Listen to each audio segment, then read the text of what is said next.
foli kɛ an lamɛnbagaw n'an lajɛbagaw minnu bɛ sɔgɔlen bɛ nin kunnafoni siraw la nin waati min na k'a fɔ aw ye nin ye Mali Kura kunnafoni kɛnɛ sigikan ye ka bɔ studio 53 kɔnɔna la VOA soba la Washington DC kunnafoniw kumaba kuruba la bi alamisa septembre kalo tile 12 san 2024 filɛ nin ye ninnu ye.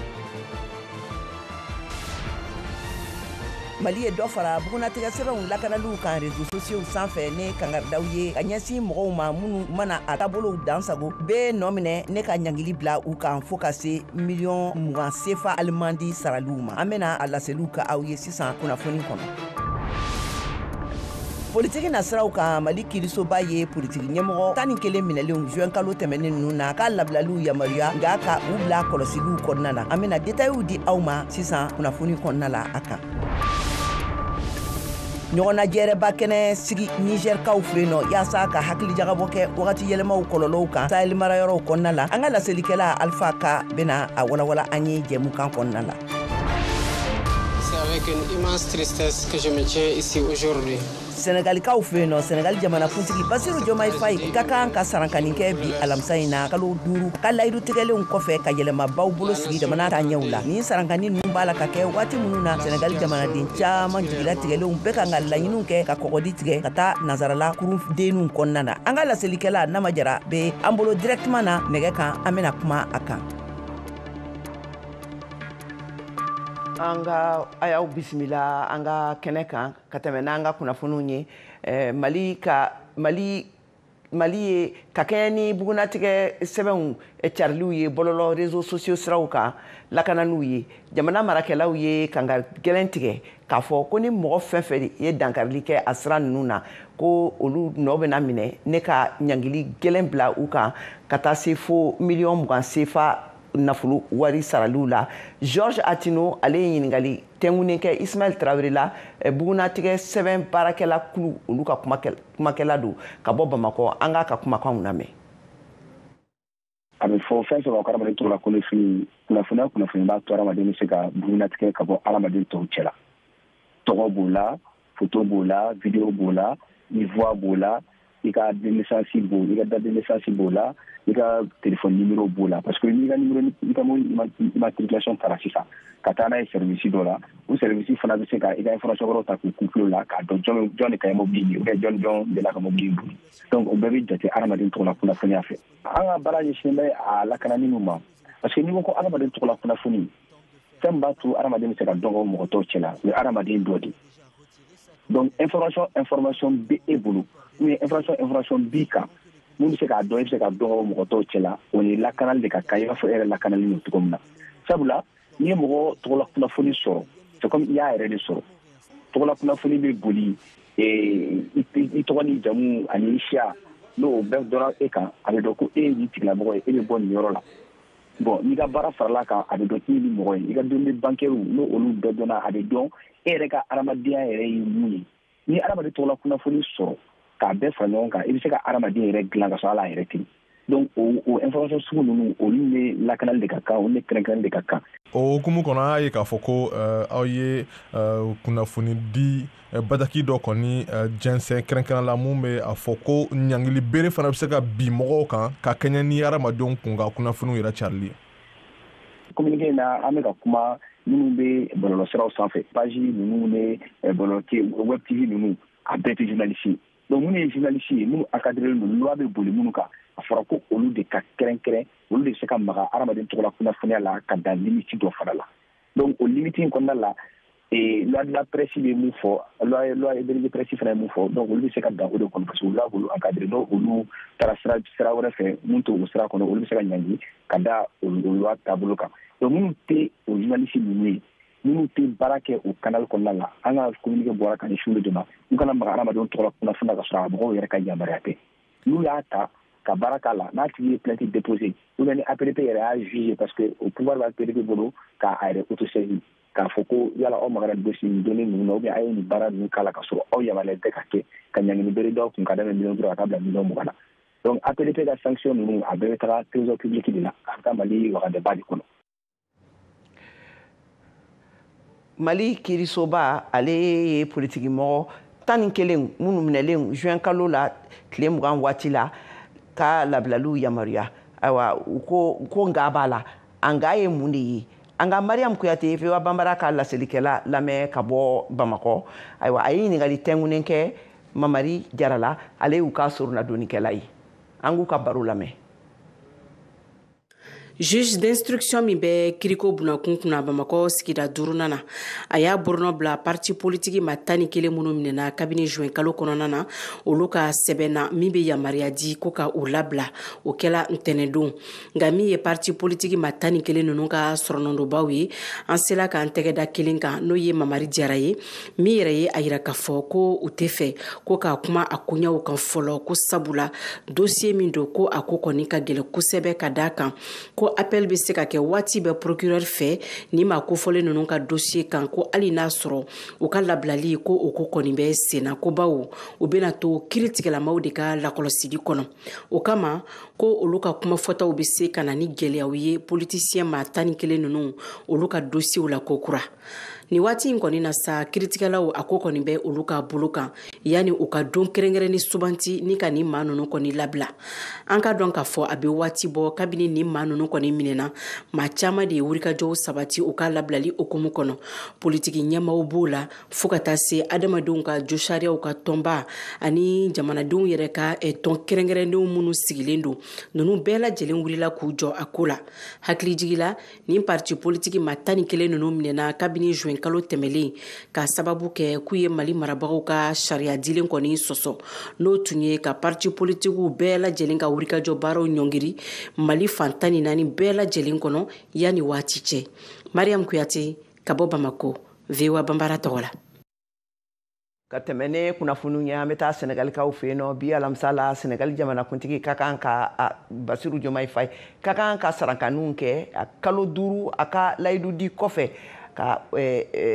yɛlɛmabaw kɛ Senegali ɲɛta siraw la awa o waati kelen kɔnɔna la a yirala k'a fɔ ko Senegal sifinw olu bɛ kan ka laɲiniw kɛ ka kurun fitininw ta k'u bɛ kɔgɔjiw tigɛ ka u kunda nanzarala kan Nama Jara ale bɛ an bolo an ka nɛgɛ kan an bɛna ɲininkali tɛngunen kɛ a la Nama an ka foli b'i ye.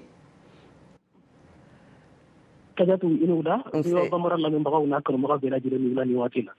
Ayiwa ka kɛɲɛ ni Bour Senegal misimisiba mɔgɔw dusukun na yen nɔ ka kɛɲɛ ni sifin caman ni tolen ye kɔgɔji la kurundenni ninnu kasaraw la u ka laɲinitɔ ka taa nanzarala ma sɔrɔ ayiwa karidon na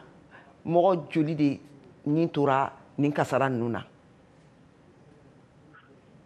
I n'a fɔ i y'a fɔ cogo min na an bɛ waati min na cikan sɔrdasiw u ye jate laban mun fɔ o ye mɔgɔ 40 de ye nka hali bi u bɛ ɲininiw na walasa k'a dɔn mɔgɔ hakɛ mun tun bɛ kuru in kɔnɔna na ani mɔgɔ hakɛ mun nin tora la i n'a fɔ an tun y'a fɔ cogo min na kunnafoniw kɔrɔ ka kɔrɔ caman b'a fɔ ko mɔgɔ 200,000 ni kɔ nka kurunbɔla yɛrɛ min minɛna an tun y'a fɔ ko ale yɛrɛ y'a jira k'a fɔ a denkɛ 4 tun b'u la nka mɔgɔ 86 de fɔra ale ɲɛna k'olu bɛ kuru in kɔnɔna na nka a yɛrɛ m'u jate an bɛ waati min na k'a fɔ mɔgɔw ye dɔrɔn k'a fɔ mɔgɔ hakɛ min kɔni sigera fɔlɔ o ye mɔgɔ 40 de ye kunnafoni laban minnu dira bi. Ayiwa an ye a mɛn fɛnɛ k'a fɔ ko aw ka jamanakuntigi taara a yɔrɔ la Basiru Jomayi Fayi a taara Mbour ayiwa yala u ye marakɛlaw ye taabolo dɔ bila sen kan yaasa dɔ bɛ se ka bɔ nin tungalata ni fanga la wa. Awɔ jamanakuntigi yɛrɛ taara kunun a taalen kɔfɛ a ye kumaɲɔgɔnyaw kɛ ani mɔnikɛlaw ani sifiw ni bangebagaw ani sigidalamɔgɔw ni ɲɔgɔn cɛ o kuma kɔnɔna na a ye dugawu kɛ minnu min tora kɔgɔji kɔnɔna na o bangebagaw ye ani a y'a jira k'a fɔ nin bɛɛ bɛ sɔrɔ baarantanya de nka marabagaw u bɛna feerew sigi sen kan walasa ka cakɛdaw bila jamana kɔnɔ yɔrɔ bɛɛ la walasa sifinw bɛ se ka baara kɛ cogo min na u ka to jamana kɔnɔ a y'a jira sifinw na ko kɔrɔtɔ ko tɛ u ka lajɛ u k'u muɲu bawo baara dɔ don n'u b'a kan kabini u nana fanga la a y'a jira fana ko lakana bɛna sabati fana kɔgɔji daw la bawo an bɛ waati min na ni lakana ma sabati a bɛna gɛlɛya ka sifinw tagali bali ka taa tunga la i n'a fɔ Espagne ani jamana wɛrɛw la o kɔnɔna na a y'a jira k'a fɔ gendarmew polisiw ani soldasiw yɛrɛ b'u sen don ko in na nga banimake to minnu be komi Otra Africa ani Horizon Sans Frontières ulu kɔni ya jira ka fɔ ni marabagaw n'u ye n'a ka d'u ye u ka lakana kɛ cogoya bɛɛ la olu tɛna se ka sifuw bali ko kelen de bɛ se ka sifuw bali ka kurun ta ka taa farajɛ la o de ye ka sɔrɔko yiriwa ka nafolo di sifuw ma ka baarakɛdaw sigi sen kan i n'a fɔ. D'accord Nama o faamuyara komi y'a fɔ jamanakuntigi ye layidu di a ka tɛmɛ ni halisa a kuma kelen ye a ka kan ka taa sini juma la ani a kan ka sarankali kɛ bisu in na fɛnɛ jamanadenw na kalo 5 fanga tali kɔfɛ sini a kan ka taa wasabulon kɔnɔ ka taa ka baarakɛ taabolow jira ne hakili la o taabolo minnu filɛ k'a fɔ olu kan ka sɔrɔ o la ayiwa mɔgɔw bɛ ka mun kɔnɔ jamanakuntigi yɛrɛ ka ni action fila in na a ka bisu in na kuma a n'a ka sini wasabulon kɔnɔ tali la. O ye tiɲɛ a ka marajɛkulu ɲɛma n'o ye premier ministre ye Ousmane Sonko ale de ni wasadenw kan ka ɲɛsi ɲɔgɔn na sini juma i n'a fɔ jamanakuntigi yɛrɛ ye dati di wasadenw ma cogo min na u ye mun wele ko déclaration de politique générale ka kɔrɔ Sonko yɛrɛ kɔni y'a jira k'a fɔ ale tɛ ɲɛsi ni wasadenw ma fo ni wasaden kuraw nana tuguni ko ne tɛ ninnu a ka di ale bɛ fɛrɛ ka taa kalandenw ɲɛna walima sugudaw la k'a ka baara kɛ cogo dantigɛ wuli ye u ka fisa ni wasadenw ye nka an bɛ waati min na Diomaye Faye kɔni ye waati sugandi n'o ye le 13 ye n'o ye septembre kalo tile 13 ye ko Sonko bɛna ɲɛsi wasadenw ma ka foli kɛ a ka baaraw. Ayiwa d'accord Nama waati y'an minɛ an bolo ma an bɛ foli k'i ye ayiwa k'a fɔ an lamɛnbagaw ye ko nin tun ye Nama Jara n'o ye VOA Bambara ka laselikɛla ye ka bɔ Dakar ale de tun bɛ ka kuma Basiru Diomaye Faye a ka bɔliw kan ani tungaden minnu ni tora kɔgɔji la karidon na u ka jamana kan. Sisan an bɛ tɛmɛ ni Niger an bɛ taa Niger a yirala k'a fɔ kabini septembre kalo tile 9 waati la Niger kaw fɛ yen nɔ wagati yɛlɛma hakili jagabɔ kɛnɛba ani y'a kɛnɛ sabanan ye min sigira ayiwa ɲinanta a yirala k'a fɔ k'u bɛ ka kuma yɛlɛma ni kɔlɔlɔw kan farafinna tilebiyan fanfɛla ani Sahel maraw olu kɔnɔna la Alpha ka VOA Bambara ka laselikɛla an k'ale lamɛn a kan. Sanfiɲɛ juguw funteniw bagansa ka da olu bɛɛ lajɛlen kan sanbaw n'a fɔ minnu bi ka kɛ kabini ɲinan samiya daminɛna n'a bi ka tɔɔrɔ lase farafinna tilebiyanfan jamanaw bɛɛ ma olu bɛɛ lajɛlen bi jate wagati yɛlɛma kɔlɔlɔw fɛ dɔɔnikɛlaw ka fɔ la a dɔnnibagaw ka nin lajɛ tako sabanan in bi tali kɛ wagati yɛlɛma kɔlɔlɔw barika bonyani de kan u ko sabula ni fɛn ma kɛ kɔlɔlɔ ninnu bɛɛ bina fantanya de juguya kamasɔrɔ ko maa caman bɛ bɔ u ka sigidaw la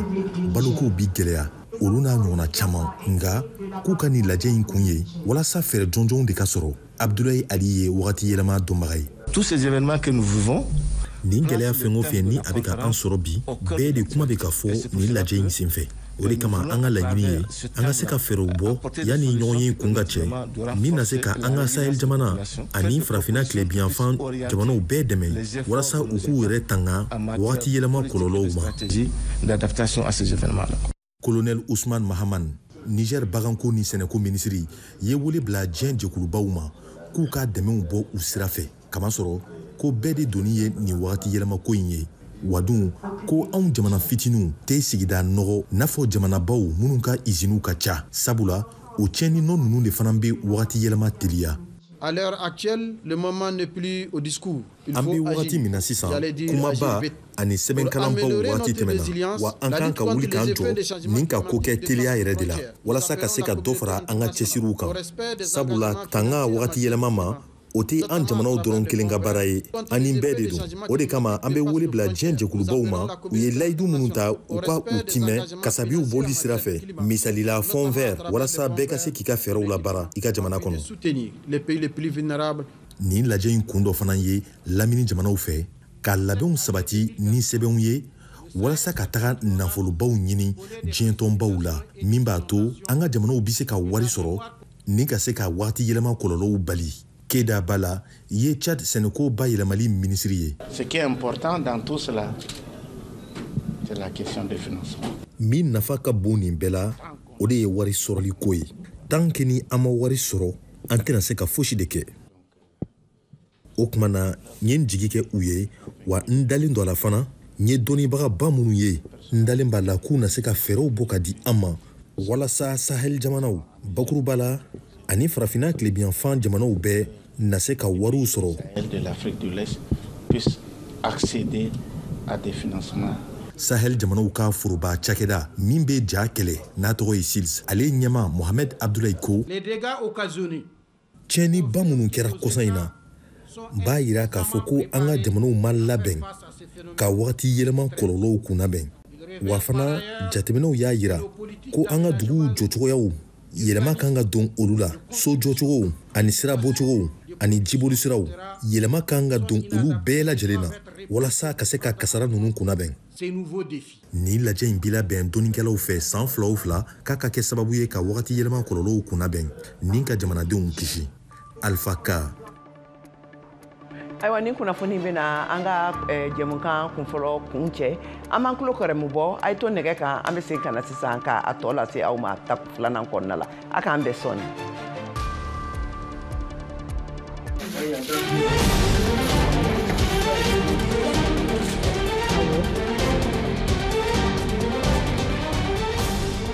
An balimaw ani yantuma sanji suma caya kojugu y'a daminɛ kalo damadɔ Mali kɔnɔ kabini samiya daminɛ na fo kana se ut kalo ma sanji funti 122 de kɛra mara 17 ani Bamako kɔnɔ Mali famaw ka fɔ la u ye du 7,000 ni kɔ tɔɔrɔ ka kasara lase maa 43 o ni 370 ma ka kɛɲɛ ni kunnafonidi sɛbɛn dɔ ye min bɔra Mali fanga fɛ sanji funti be nɔ jumɛn bila aw ka sigida la yala aw ye nɔ bila ka ɲɛsi aw yɛrɛ ma wa dɛmɛ baara ni jɛɲɔgɔnya wale wɛrɛw bɛ ka taa cogo di aw ka maraw kɔnɔ ni minnu b'a fɛ k'u da don an ka jumadon kalo jɛmukan na a y'aw tulo sɔgɔ VOA Afrique an b'a fɔ jɛmukan kɛnɛ kan.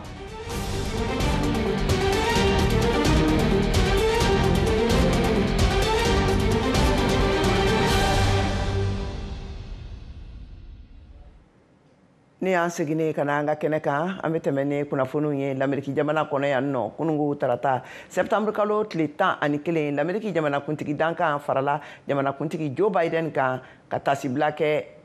ka kɛɲɛ ni septembre kalo tile 11 san 2021 dankariba ye lamɛriki jamana kan min ɲɔgɔn ma deli ka kɛ jamanakuntigi kɔrɔ Donald Trump fɛnɛ tun bɛ a kɛnɛ kan Anita Powell VOA ka laselikɛla lamɛriki masayaso kɔnɔna na taara Grand Zero la New York a kɛra yɔrɔ min na a taara fɛnɛ Shanksville Pennsylvania mara la avion binna o yɔrɔ min fɛnɛ na ani Pentagon Washington DC yan nɔ o fɛnɛ gosira a donni kelen kama an k'a ka laselikanw lamɛn bamanankan na Mariam Traoré fɛ.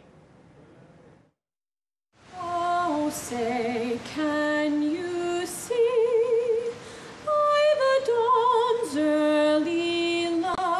Yandi nin don gɛlɛnba min kɛra septembre kalo la de y'a to diɲɛ yɛlɛmana jɛkulu maramafɛntigiw ka dangarili juguba daminɛna Yandi États-Unis jamana kan san 2001 min kɛra ni sanfɛ pankulu belebele 2 ŋanamuni ye u fɛ ka taa bin États-Unis jamana kan ni sojanba 2 kan New Yorkikaw fɛ nin 2 ni sojan minnu tun bɛ wele ko World Trade Center Anglɛkan na lɛrɛ kelen ani dɔɔni kɔfɛ pankulu 2nan fɛnɛ yera min fɛnɛ nana don finitigiw ka dagayɔrɔba la n'o ye Pentagone ye o karo gɛlɛya waliba bɛ senna kuma min na pankulu laban fɛnɛ nana kana ka kasara kɛ min binna Pennsylvanie foroda dɔ la nin kɛra o san 23 ɲɛnamayali ye jamanatigi Joe Biden a n'a ka dankan Kamala Harris maa 2 bɛɛ lajɛlen yera a tasibila kɛrɛnkɛrɛnnen kɛnɛ kan min don kɛra don sumalenba ye u ka tasibilaw senfɛ taara u ɲɛ da a dangarilikɛ yɔrɔ 3 kan lajɛrɛ kɛrɛnkɛrɛnnen dɔ kɛra maa minnu ye kasara sɔrɔ olu ka didenbayaw fɛ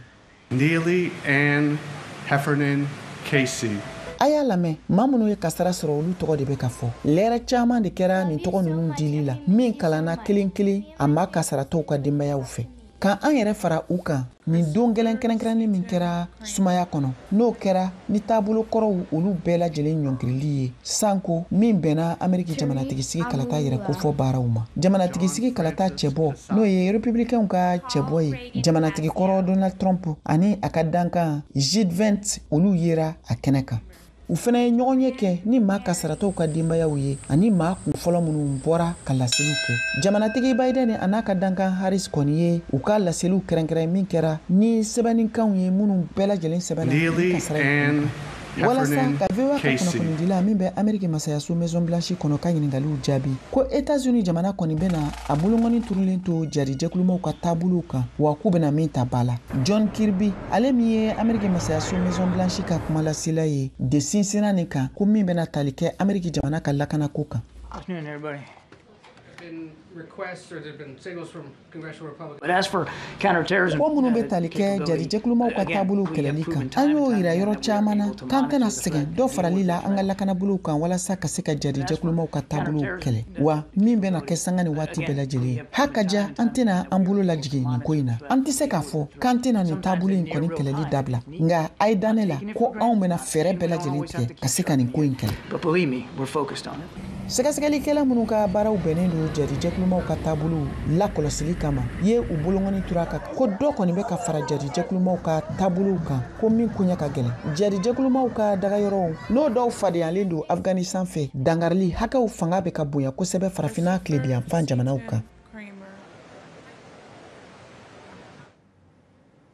halisa ka to l'Amérique jamana kɔnɔna la yan nɔ Californie mara la Californie sigida gouverneur ale ye Los Angeles laseliw kɛ ka Los Angeles bila état d'urgence kɔnɔ ka da tasuma mɛnɛba kɛlen bɛ ka Los Angeles lamini bɛ minɛ f'a bɛ nin kana don Los Angeles dugu yɛrɛ kɔnɔna la ayiwa kunnafoniw ye a yira k'a fɔ ko tasuma ye yɔrɔ caman jeni ka ban ayiwa o sen fɛ a yirala k'a fɔ ko a ye kabini karidon na ko so 1,600 ta y'olu minɛ ka ban ka tila ka dankari kɛ hectare 20 ɲɔgɔnna la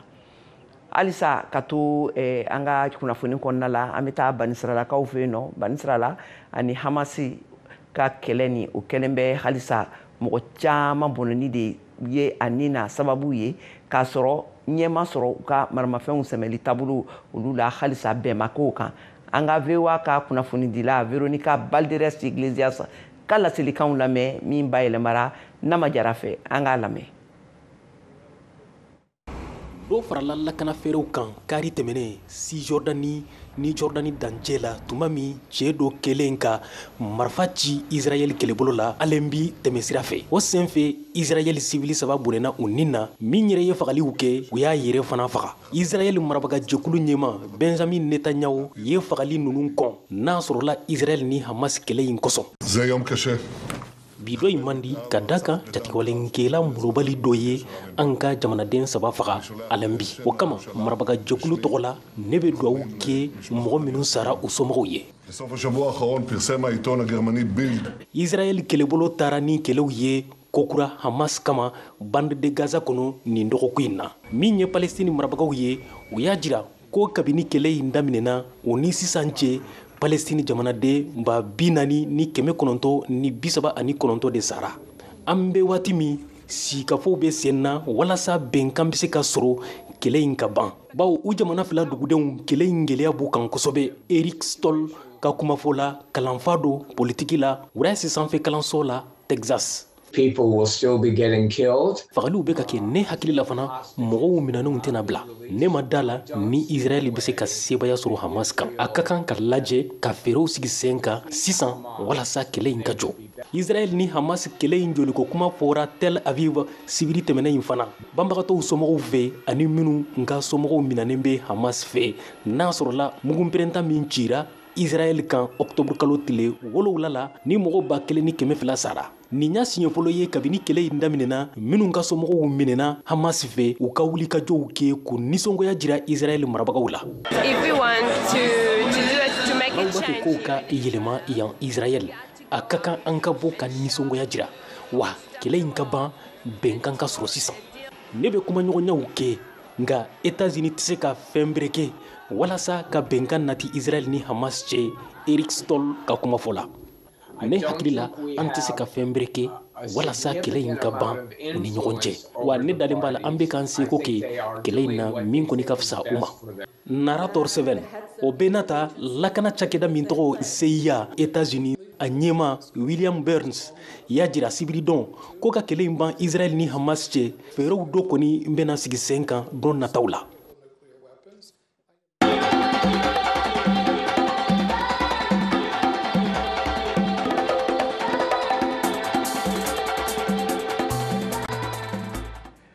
ayiwa an ka farikolo ɲɛnajɛ kunnafoniw lamɛn sisan Siyaka Tarawele bolo. Sedantolanta kunda Joliba Athletic Club bɛ Togo Asco de Kara bisimila Sininkɛnɛ sibiri septembre kalo tile 14 Bamako. Ligue préliminaire tour filanan tagali don Zumana Simpara Joliba ɲɛfɛma y'a yira ko baara tagabolo ka ɲi. An ye match amicaliw caman kɛ, an ye tournoi matchw caman kɛ Guinée, a bɛɛ kun ye ni laɲini ne. Maintenant ni Ala sɔnna ma an b'a sira kan, an bɛ voie ɲuman kan. C'est vrai absent dɔw b'an na, c'est vrai aussi joueurs kuraw caman b'an na. Ballontan tɛ dɔwɛrɛ ballontan kɔ, ni Ala sɔnna ma an b'an cɛsiri ka pour que ka se ka objectif atteindre. Zumana ka laɲini kelen don Joliba degeli karamɔgɔ Demba Traoré bolo o de ka se sɔrɔ ɲɔgɔndan in na. Laɲini qualification de laɲini filata la qualification de donc pour la phase des poules. Ça va pas être facile ballontan normalement parce que ni au niveau la champion de donc on fana bini niveau la kara champion donc ballontan geren de man ci sur moi en même temps qu'à essayer qu'on a bien de telle sorte que on a coup sans faire le jour du match. Donc on va compter sur tout le monde pour que on a laɲini c'est quelque chose à faire. Joliba Sengoromane Dobao Nyama Haruna Vieux Diallo ka laɲini filɛ ka ɲɛsin a ka mɔgɔw ma ka sanga ni ɲɔgɔndan ye Sininkɛnɛ sibiri. Avant même la sortie des joueurs des vestiaires pour regarder le terrain non ou ka bɔ ka sɔrɔ vraiment supporters kɔni ces supporters là en veulent o ka santé denmisɛnninw k'o santé quoi. Donc filanan fɛnɛ mun ye adversaire fɛnɛ ka dɔn ko ninnu nalen don a battu de kama. Donc ça veut dire tout simplement ils ont tout mis en œuvre pour que vraiment depuis match aller là u ka tila ko la fo o ka y'an na an tɛ ala deli min na o de ye bonni ye. Là vraiment il faut bannir ça. On dirait qu'on a fait perdre là. Allez, dit manani Clément Afrique donc que tout le monde comprenne cela tout simplement car donc les hommes en noir aramadé on dodo en nous tenons sera là donc nous on gérer niveau red là mais en tant que supporter en a dit à des fait na gela to mais en a dit en des kayo wat là aga chala fait en meilleur stamina en mosro en la de la kanoya ka sangani deme ko ta fan ye Joliba secrétaire général Modibo Coulibaly ka jabi fleur fédération be ka demain je pense que demain ma ban parce que en alibi en be ka espérer ou quand Kadaka ou Beka dépenser donc déjà par rapport à nos matchs. Nous officiels ou Tali, ça c'est très important. Département de Kumbake, mais département auquel il dabla. Bon, maintenant l'autre jour, le ministre a un stade de reçoit, je pense que a 2 millions d'idi équipements. Alors, on y a faux là parce que faut reconnaître que bon, à Koko ya allé ministre Renganyai. Oni état tatekele donc peut-être que état tabinalen kofe en sigile no ko fene kono kadaka un symposium minke ya no 26 mars na obea e ka fo symposium ni a recommandation forte doye ka fo ko ni club ou be bo compétition africaine na état kaganku de mediagwala symposium ni dun jamana yɛrɛ de y'a organisé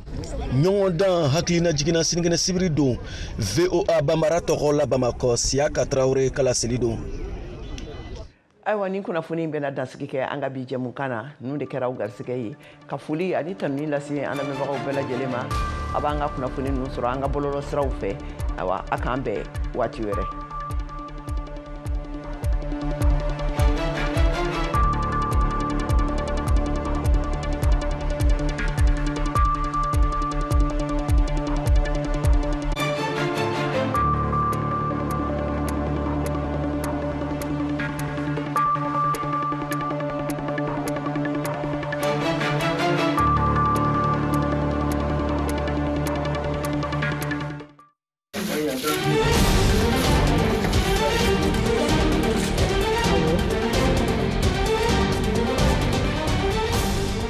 An balimaw ani yantuma sanji suma caya kojugu y'a daminɛ kalo damadɔ Mali kɔnɔ kabini samiya daminɛ na fo kana se ut kalo ma sanji funti 122 de kɛra mara 17 ani Bamako kɔnɔ Mali famaw ka fɔ la u ye du 7,000 ni kɔ tɔɔrɔ ka kasara lase maa 43 o ni 370 ma ka kɛɲɛ ni kunnafonidi sɛbɛn dɔ ye min bɔra Mali fanga fɛ sanji funti be nɔ jumɛn bila aw ka sigida la yala aw ye nɔ bila ye ka ɲɛsi aw yɛrɛ ma wa dɛmɛ baara ni jɛɲɔgɔnya wale wɛrɛw be ka ta cogo di aw ka maraw kɔnɔ ni minnu b'a fɛ k'u da don an ka jumadon kalo jɛmukan na a y'aw tulo sɔgɔ VOA Afrique an b'a fɔ jɛmukan kɛnɛ kan